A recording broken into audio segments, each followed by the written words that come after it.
Welcome back, class. Here I am with my 9th lecture of trigonometry. In the previous lecture, we have studied about the exercise 8.1, the exercise of the basic trigonometry, the very basic trigonometry. In that chapter, we had studies about the 6 trigonometric ratios like sin, cos, tan, cosec, sec, cot. Okay, the rule of Pythagoras. The very basic concept. But in exercise 8.2, we have studies about the trigonometric ratios of some specific angles. अब trigonometric ratios कुछ specific angle के साथ आएंगे और वो specific angle होंगे 0, 30, 45 और 60 और 90. ये 5 specific angle आपको पढ़ने हैं. फिर अगर आप फर्दर क्लास में अगर आप जाओ तो यही 5 जो स्पेसिफिक एंगल है ये आपको फर्दर वैल्यू ऑब्टेन करेंगे, है ना. अभी जो आपका रीजन है वो वैसे 4 रीजन होता है. 0 डिग्री, 90, 180, 270 और 360. अगर आप एक कंप्लीट रेवोल्यूशन लोगे, 1 कंप्लीट रेवोल्यूशन, तो आप 0 डिग्री से रिवॉल्व करके फिर कहाँ पहुँच जाओगे. 360 मीन्स एक रेवोल्यूशन. अच्छा, कोई भी वॉच है उसमें कोई भी अगर हैंड है, चाहे वो मिनट हैंड हो, आवर हैंड हो या सेकंड हैंड हो, अगर एक कंप्लीट रेवोल्यूशन लेता है तो वो 360 डिग्री का एंगल ऑब्टेन करता है. तो 4 रीजन 0 to 90, 90 to 180, 180 to 270 और 270 to 360. लेकिन आपका जो लिमिट है 10th क्लास का जो लिमिट है वो 0 to 90 का है. जैसे ही आप 11th क्लास में जाओगे तो आप 3rd चैप्टर पढ़ोगे 11th क्लास का. 3rd चैप्टर ट्रिग्नोमेट्रिक फंक्शन का चैप्टर है और वहाँ पे आपको सारा रीजन आपको पढ़ना है. आपको 90 to 180 भी पढ़ना है, 180 to 270 भी पढ़ना है, 270 to 360 भी पढ़ना है. अच्छा, ऐसा नहीं है कि आप एक ही रेवोल्यूशन पढ़ोगे, आप एक से ज़्यादा भी रेवोल्यूशन पढ़ सकते हो. जैसे कि कोई हो सकता है कि किसी क्वेश्चन में वो आपसे sin 765 डिग्री का वैल्यू भी पूछे, है ना. 765 का वैल्यू पूछे तो इसका तरीका है ना, इसको ऑब्टेन करने का तरीका है. लेकिन वो 765 भी इन्हीं 5 के आधार पर निकलेगा. ऐसा नहीं है कि वहाँ पे कुछ फिर और दूसरा वैल्यूज आपको पढ़ना है एक्स्ट्रा, ऐसा नहीं है. यही 5 वैल्यू बाकी दूसरे वैल्यू को बनाएंगे, है ना. तो ये आपका रीजन है 10th क्लास का 0 to 90.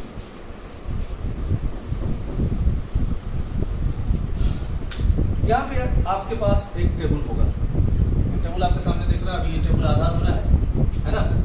मैं पहले इसका मेकिंग सिखा रहा हूँ कि कैसे इसको बनाएंगे, नहीं इसको कैसे हम ऑब्टेन करेंगे. ये पहली बात है. दूसरी बात ये है कि अभी स्टार्टिंग में जब आप 8.2 के क्वेश्चन को जब सॉल्व करोगे, 8.2 के क्वेश्चन को जब सॉल्व करोगे तो स्टार्टिंग में मैं एक सजेशन दे रहा हूँ कि आपको टेबल को सामने रख के क्वेश्चन बनाने होंगे, क्योंकि आपको तो याद होगा नहीं और याद करना भी नहीं. हाँ, आप जितना ज़्यादा से ज़्यादा क्वेश्चन बनाओगे, प्रैक्टिस करोगे, तो वो सारे के सारे वैल्यूज आपको रिमेम्बराइज होते चले जाएंगे. सारे के सारे वैल्यू रिमेम्बराइज. तो ये काम करना है, आपको प्रैक्टिस करना है, क्वेश्चन बनाने हैं उन पे, और तब आपको वैल्यूज को रिमेम्बराइज करना है. अगर आप ये सोचते हो कि नहीं पहले मैं टेबल को सामने रख लूँ और फिर तब उसको रिमेम्बराइज कर लूँ and then after I am going to make my exercise, my dear this is a wrong concept. ये पूरी तरह से गलत कॉन्सेप्ट है. आपको ऐसा नहीं करना चाहिए. तो पहले मैं आपको मेकिंग सिखा रहा हूँ. आप अभी जब आप मेरा वीडियो देखेंगे तो वीडियो देखने के बाद आप इन सिस्टम को फॉलो करेंगे. आप टेबल बनाएंगे, उस टेबल को सामने रख के आप क्वेश्चन बनाएंगे और आप जैसे जैसे क्वेश्चन बनाते जाएंगे आपको वैल्यूज रिमेम्बराइज होते चले जाएंगे. तो ये काम आपको करना है. Never ever try to remember the table. कभी भी आप टेबल को याद करने की कोशिश नहीं करेंगे, ये गलत है. तो चलिए, 6 trigonometric ratio sin, cos, tan, cosec, sec और cot और 5 specific angles 0 degree, 30 degree, 45 degree, 60 degree और 90 डिग्री. मैं आपको मेकिंग बता रहा हूँ, ये सिखा रहा हूँ कि आखिर इसको कैसे बनाते हैं. तो 0 से स्टार्ट करते हैं. 0, 1, 2, 3 एंड 4. ओके, 0 से स्टार्ट करते हुए 90 तक अगर हम गए तो 0, 1, 2, 3, 4. You should divide by 4 to each and every value और उसका आप स्क्वायर रूट करेंगे. Divided by 4 and take a square root of the whole value by 4 and square root by 4 square root by 4 square root by 4 square root. One more time. 0, 1, 2, 3, 4. by 4 and taking the square root of each and every value. So 0 by 4 0, and what is the root of 0? 0. 1 का root 1 और 4 का root 2, तो sin 0 का value 0 हो गया, sin 30 का value 1/2 हो गया. अब यहाँ पे अगर इसको आप देखें तो ये कैंसिल हो जाएगा. ओके, तो 1 का रूट हो गया 1 और 2 तो नॉन परफेक्ट स्क्वायर है, ये परफेक्ट स्क्वायर नहीं है तो उसका रूट नहीं निकलेगा, तो 2 ही रह जाएगा. अच्छा, रूट 3 और 4 का रूट 2, रूट 3/2. अच्छा, 4/4 1 और 1 का रूट 1 होता है. तो here we have the values of all specific value, all specific angle regarding sin. Sin 0 0, sin 30 1/2, sin 45 1/2, sin 60 root 3/2 and sin 90 1. Is that clear?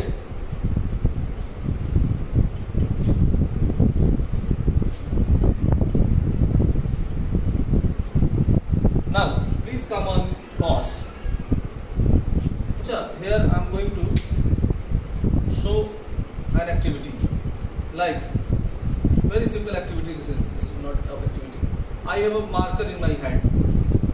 Suppose this is the starting of the marker and this is the end of the marker, and where I just put the marker as the middle part of the marker, like that. अगर मैं इसको revolve करूँ तो जो starting था वो and हो गया, जो एंड था वो स्टार्टिंग हो गया, लेकिन मिडिल पार्ट का वैल्यू चेंज नहीं हो. यहाँ भी आपको वही काम करना है. अगर आपको कॉस के वैल्यू को चाहिए तो सेम इसी प्रोसेस को आप करें. ओके, इस वैल्यू को पलट दें. तो वैल्यू पलटने पे sin का जो लास्ट वैल्यू है वो कॉस का फर्स्ट वैल्यू हो जाएगा.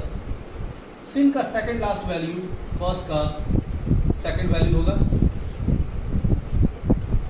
sin का मिडिल वैल्यू कॉस का भी मिडिल वैल्यू होगा. sin का सेकंड वैल्यू कॉस का सेकंड लास्ट वैल्यू होगा और sin का फर्स्ट वैल्यू कॉस का लास्ट वैल्यू होगा. Okay, now we have the value of cos regarding with all specific angles. Cos 0 1, cos 30 root 3/2, cos 45 1/2, cos 60 1/2 and cos 90 0. चलिए, बाकी value obtain करने से पहले मैं आपको एक कंक्लूजन देता हूँ. This is a very important conclusion. ये बहुत ज़्यादा इंपॉर्टेंट कंक्लूजन है, इसको अच्छे से देखिएगा. 0 तो 0 होता है. 1/2 का आप डेसिमलाइजेशन अगर करिएगा तो ये 0.5 आएगा. 1/√2 को अगर डेसिमल पे आप ब्रेक करिएगा तो ये 0.7 आएगा.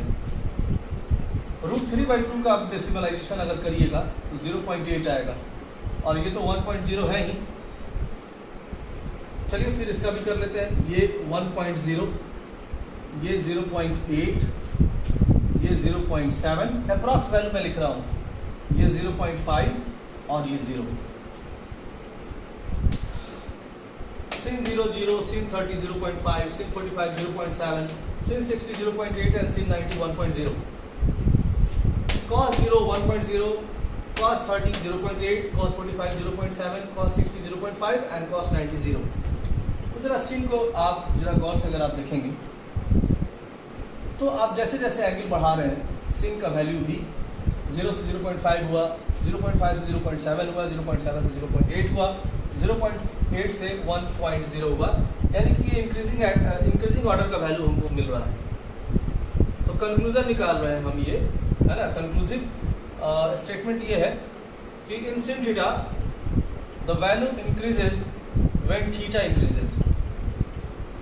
व्हेन थीटा इंक्रीजेज, जैसे जैसे आप थीटा यानी कि एंगल को आप बढ़ाओगे वैसे वैसे आपका sin का वैल्यू भी. तो sin में छोटा एंगल छोटा वैल्यू देगा, बड़ा एंगल बड़ा वैल्यू देगा. ये कंक्लूजन है sin का. अब जरा हम cos का कंक्लूजन देखें. 1.0 0.8 डिक्रीज हुआ, 0.7 अगेन डिक्रीज हुआ, 0.5 फिर डिक्रीज हुआ, 0 फिर डिक्रीज हुआ. इसका मतलब ये ऑर्डर वैल्यू है। तो यहाँ पे कंक्लूसिव स्टेटमेंट क्या होना चाहिए? कंक्लूसिव स्टेटमेंट यहाँ पे ये है अबाउट कॉस कि in cos theta when theta increases the value decreases. जैसे जैसे आप एंगल बढ़ाओगे वैल्यू डिक्रीज करेगा, नहीं वैल्यू डिक्रीज करेगा। आ रही बात सुन, है ना? जैसे कि मैंने सीन में कहा कि आप छोटा एंगल रखोगे तो छोटा वैल्यू मिलेगा, बड़ा एंगल रखोगे बड़ा वैल्यू मिलेगा। लेकिन कॉस में क्या है, आप बड़ा एंगल रखोगे तो छोटा वैल्यू मिलेगा और छोटा एंगल रखोगे तो बड़ा वैल्यू मिलेगा। ये कॉस का है। तो ये कंक्लूजन है सिन और कॉस का। चलिए अब बाकी टैन, कॉस, कॉसेक, सेक और कॉट की वैल्यू को update. There is a formula, है ना? In fact this is called an identity. ये एक आइडेंटिटी है।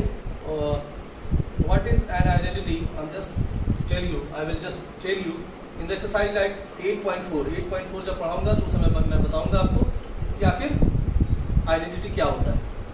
खैर सिंपली एक चीज आप देखिए, tan theta is equal to sin theta by cos theta. tan theta जो होता है वो sin theta by cos theta होता है। इसका मतलब ये है कि अगर आपको tan 0 का वैल्यू चाहिए तो ये sin 0 बाई cos 0 होता है। sin 0 में cos 0 से अगर आप डिवाइड करेंगे तो आपको tan 0 का वैल्यू मिलेगा। उसी तरह अगर tan 30 चाहिए तो sin 30 में cos 30 से डिवाइड आपको करना होगा। अगर tan 45 चाहिए तो sin 45 में cos 45 से डिवाइड करना होगा।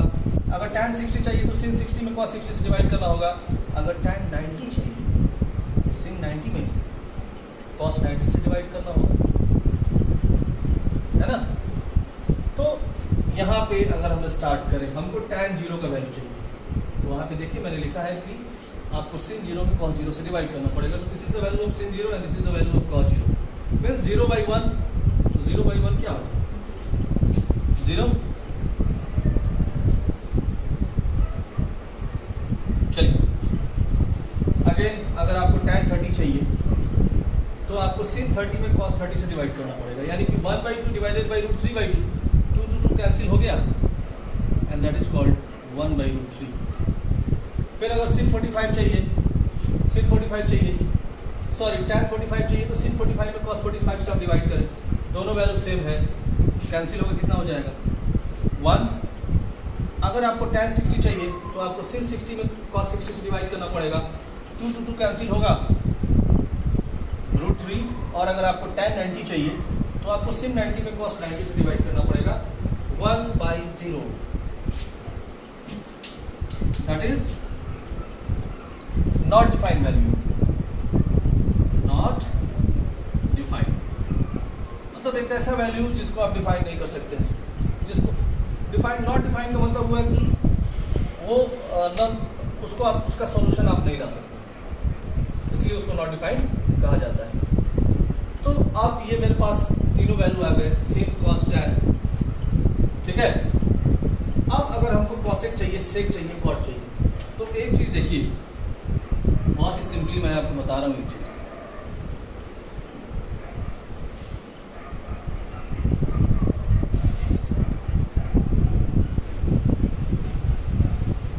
अगर आपको cosec चाहिए तो you should take the reciprocal value of sin। आपको sin का रेसिप्रोकल वैल्यू लेना चाहिए, क्योंकि cosec और sin एक दूसरे का रेसिप्रोकल होता है। अगर आपको sec चाहिए तो आपको cos का रेसिप्रोकल वैल्यू लेना चाहिए, और अगर आपको cot चाहिए तो आपको tan का रेसिप्रोकल वैल्यू लेना चाहिए। जैसे कि सपोज कि cos चाहिए, cosec चाहिए, cosec 0, तो sin 0 को आप रिवर्स करो, 0 का रिवर्स क्या हो जाएगा? Not defined. Anti means not defined, and for not for defined. 0 का इनवर्स 1/0 होगा। 1/0 क्या होता है? नॉट डिफाइंड होता है। अगर आपको cosec 30 चाहिए तो sin 30 को रिवर्स करो, क्या हो जाएगा? 2। 1/√2 का रिवर्स √2, √3/2 का रिवर्स 2/√3 एंड 1 का रिवर्स 1। तो चलिए अब आपके पास cosec का वैल्यू भी आ गया। अगर आपको sec चाहिए तो आपको cos को इन्वर्स करें, 1 reverse 1, √3/2 reverse 2/√3, 1/√2 reverse √2, 1/2 reverse 2 and 0 reverse here now we have the value of sec, and if you want to calculate the value of cot, then we should take the reciprocal value of tan. 0 reverse not defined, 1 by root 3 reverse root 3, 1 reverse 1, root 3 reverse 1 by root 3, and not defined reverse 0. Like 1 by 0 not defined, so 1 by not defined is equal to 0. Here the table is. This is the table which is very helpful for making the exercise like 8.2. अब आप कहेंगे कि sir आपने conclusion दिया सिर्फ sin और cos का, tan, cosec, sec और cot का कंक्लूजन आपने नहीं दिया. चलिए एक एग्जांपल रखता हूँ आपके सामने. 4 बच्चे हैं A B C D. There are 4 children A B C D.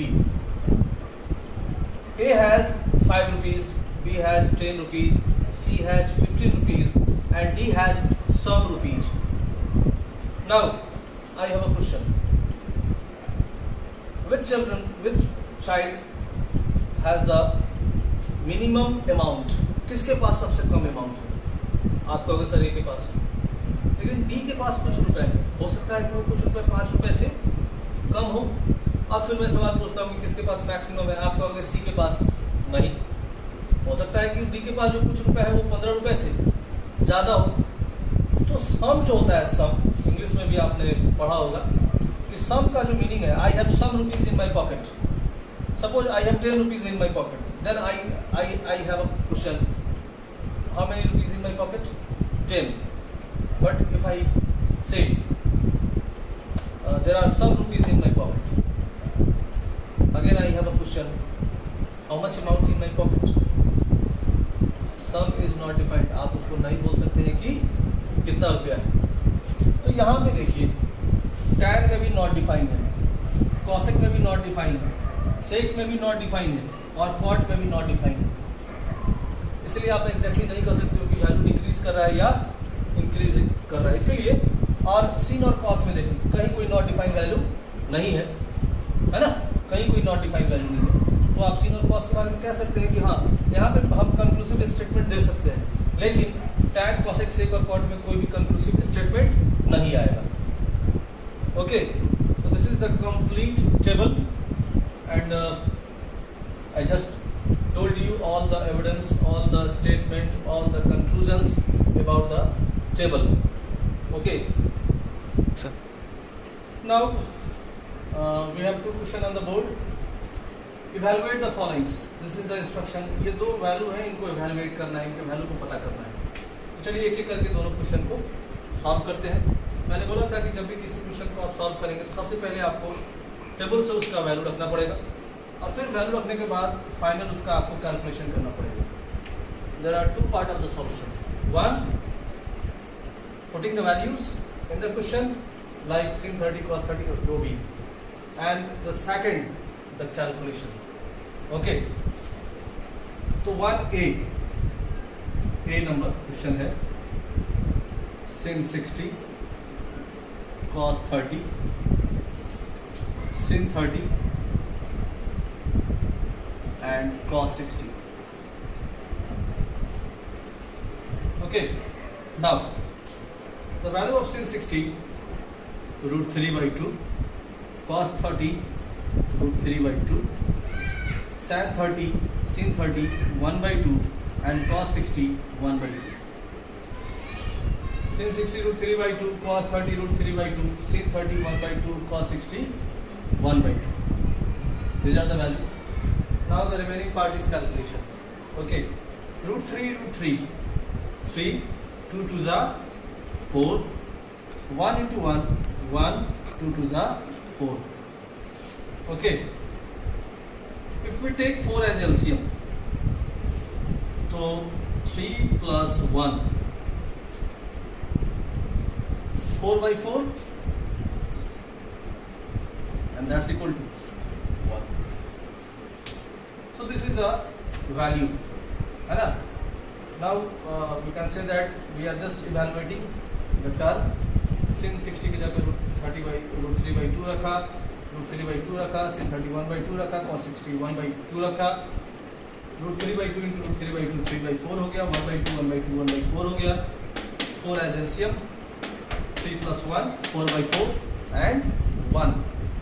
Okay, मैंने कहा था कि there are two part of the solution. In first part we have to put the values and the second part we have to calculate. Okay, so there are two parts. Now I am coming for the next. Okay, next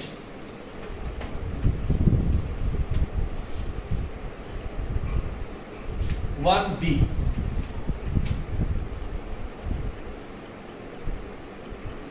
Cos 45 by sec 30 plus cosec 30. After seeing the values of this trigonometric ratios with some specific angle from the table, we find out the value of cos 45 is 1/√2 by sec 30 2/√3 and cosec 30 2. Okay, cos 45 1/√2, sec 30 2/√3 and cosec 30 2. So value हमने put कर लिया. अब दूसरा part क्या अवस्था है? Calculation. ठीक है, चलिए कैलकुलेट करते हैं. तो 1/√2. If you take √3 as LCM in the denominator part, अगर हम denominator part में √3 अगर LCM ले लें, so we have 2 plus 2√3. क्या बचेगा? 2 plus 2√3 बचेगा. Now after calculation √3 by, if we take 2 as LCM, then we have √3 plus 1 and √2. अच्छा, एक चीज़ हम दिखा सकते हैं, ऐसे हम दिखा सकते हैं. ये यहाँ आएगा और ये यहाँ आएगा. इसको ऐसे हम दिखा सकते हैं, है ना. ये प्रीवियस क्लास का कैलकुलेशन है ना. बहुत नया कैलकुलेशन नहीं है, बहुत टफ कैलकुलेशन नहीं है. सिंपली अगर बहुत समझने वाली भाषा में अगर इस चीज़ को समझाया जाए तो the denominator of numerator will come into the denominator and the denominator of the denominator will go to the numerator. Denominator numerator का denominator बनेगा और denominator का denominator numerator बनेगा, है ना. इसके पीछे लॉजिक भी है कि इसमें इससे हम डिवाइड कर रहे हैं, तो जब डिवाइड जब इनटू में बदलेगा तो वो इन्वर्स हो जाएगा, वो बदल जाएगा और बदल जाएगा तो चेंजिंग होगा लाइक दैट. अब यहाँ पे ये चीज़ आ गया मेरे पास. बहुत सारे बच्चे यहाँ पे आंसर कर देंगे, वो कर देंगे कि हाँ ये आंसर हो गया. लेकिन 9th क्लास नंबर सिस्टम में हमने टॉपिक पढ़ा था. टॉपिक था rationalisation. What do you mean by rationalisation? If we convert irrational into rational, then process is just known as rationalisation. उस प्रोसेस को हम लोग रेशनलाइजेशन कहते हैं. तो यहाँ पे ये देखिए, ये यहाँ पे 2 रेशनल है, √3 plus 1 इरेशनल है, √2 इरेशनल है. तो चलिए एक काम करते हैं. अगर आपको 9th क्लास का कॉन्सेप्ट अगर याद आ रहा है तो आपको याद आ जाएगा कि √3 plus 1 का रेशनलाइजिंग फैक्टर √3 - 1 होगा और √2 का रेशनलाइजिंग फैक्टर √2 होगा. सो √3 - 1 into √2 and √3 - 1 into √2. जाहिर सी बात है कि हमको इंटू और डिवाइड दोनों करना पड़ेगा. डिवाइड हुआ ये मैथ कैलकुलेशन है, इंटू हुआ ये बैलेंसिंग कैलकुलेशन है. यहाँ डिवाइड करना क्योंकि हम चाहते हैं कि रेशनल मेरा रेशनल में कन्वर्ट हो जाए, और ऊपर इंटू करने के पीछे रीज़न ये है कि हम इसको बैलेंस भी करना चाहते हैं, है ना. क्योंकि ये कहीं कोई रूल नहीं है कि आप कहीं भी किसी टर्म से आप डिवाइड कर दो या मल्टीप्लाई कर दो, आपको उसको बैलेंस भी करना होता है. So the next step, √3 into √2, √6 into √3, √18 minus √3 into √2, √6 - 1 √6 by √2 2 2 ज़ा 4 a plus b a minus b a square minus b square a square minus b square तो √3 का स्क्वायर 3 और 1 का स्क्वायर 1 सो √18 माइनस √6 5 4 2 ज़ा 8। यहाँ पे आप आंसर कर सकते हो, ये आंसर हो गया है ना। मैंने कहा था है ना before solving the questions there are two part of calculation. In one part you have to put the values of trigonometric ratios with some specific value and then in the second part you have to calculate the remaining part. आपको उसको क्या करना पड़ेगा, calculation करना पड़ेगा। तो चलो value putting तो इम्पॉर्टेंट है ही, लेकिन वैल्यू पुटिंग करने के बाद आपको कैलकुलेशन में भी बहुत ज़्यादा इम्फेसिस करना होगा, उसको बहुत अच्छे से आप देखेंगे। ठीक है, तो ये दो क्वेश्चन मैंने आपको दिया। Excellent. Now we have again one more question, okay, and the question is if we have sin a minus b is equal to 1 by 2 cos a plus b is equal to 1 by 2, then we have to find the value of angle a and b. Before giving the solution of this question, I just want to share a concept. Listen it very carefully. This is a very basic rule of trigonometry. If in an equation, if the trigonometric ratios of both of the sides are identical, suppose ये कोई equation है और दोनों ओर के trigonometric ratios अगर आपके identical हैं, equal है, एक जैसे हैं, तो उनका जो इंक्लूडिंग एंगल होता है वो भी इक्वल होता है। उनका जो इंक्लूडिंग एंगल होता है, चाहे trigonometric ratios कोई भी हो, लेकिन दोनों ओर एक ही होना चाहिए। अगर एक साइड सीन है तो दूसरा भी सीन होना चाहिए, कॉस है तो कॉस होना चाहिए, टैन है तो टैन होना चाहिए, सेक है तो सेक होना चाहिए, लाइक दैट।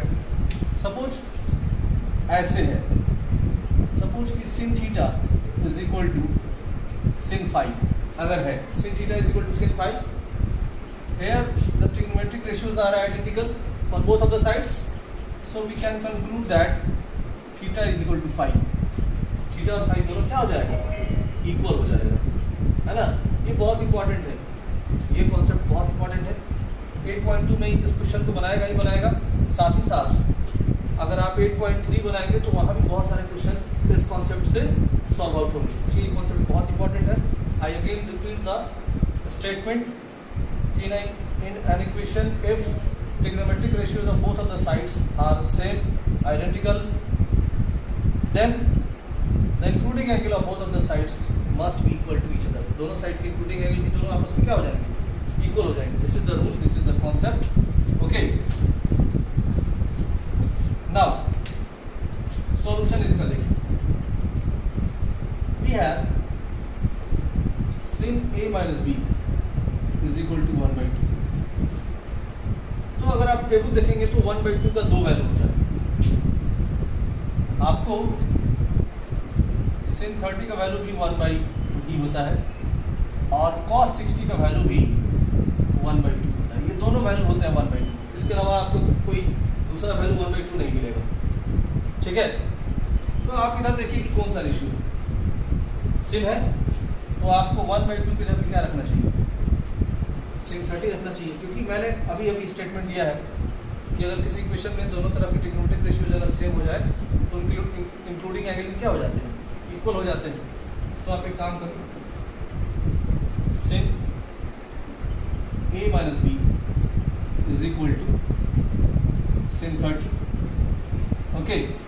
यहाँ पे आप लिख सकते हो कि sin 30 इज इक्वल टू 1/2, यहाँ पे ये चीज़ आप लिख सकते हो। अब दोनों के रेशियो इक्वल हो गए तो इंक्लूडिंग एंगल भी इक्वल हो जाएगा, तो hence a minus b is equal to 30। Consider as equation first, आप इसको इक्वेशन फर्स्ट कंसीडर करो, ठीक है। चलो अब दूसरा वाला देखो, again cos a plus b is equal to 1/2। So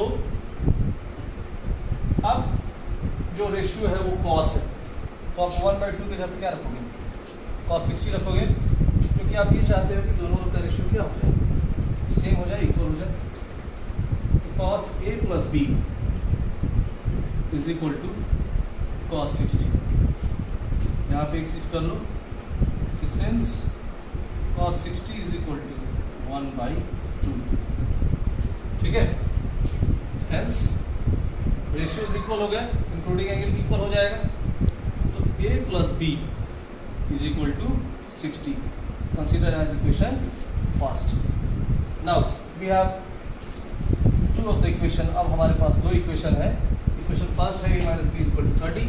equation second है A plus B is equal to 60. चलिए कैलकुलेशन करते हैं, further calculation. Add equation first and second, दोनों इक्वेशन को आप ऐड कर दो. First plus second, then we have, तो अगर ऐड करोगे तो A minus B is equal to 30 है, A plus B is equal to 60 है. दोनों को अगर ऐड करोगे तो minus B plus B cancel हो जाएगा. A plus A 2A is equal to हो जाएगा 90, A का वैल्यू हो जाएगा 45 AB. ओके, ट्रांसपोज होगा, जाके डिवाइड हो जाएगा, 90/2 कितना हो जाएगा 45. चलो अब एक काम करो आप, अब ये जो A का वैल्यू आया वो या तो फर्स्ट में डालो या तो सेकंड में. Put the value of A either in equation first और सेकंड. तो just find out the value of another angle that is B. अगर आपको B निकालना है तो A के वैल्यू को फर्स्ट या सेकंड में आप डालो. चलो डालते हैं. सपोज फर्स्ट में डाल रहे हैं तो A minus B 30 है, तो A की जगह क्या रखोगे 45. तो 45 minus B is equal to 30. दोनों ट्रांसपोज होगा, तो अगर ट्रांसपोज करोगे तो 45 minus 30 is equal to B हो जाएगा. Hence B is equal to हो जाएगा 50 degree.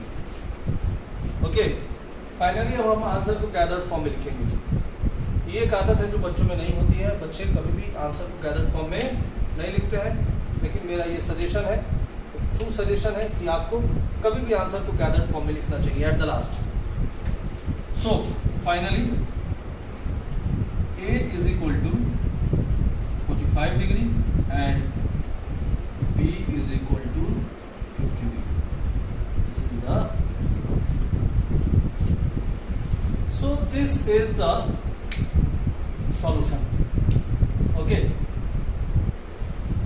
now I can say that you can make easily the remaining of the exercise, that is exercise 8.2, with my given concepts.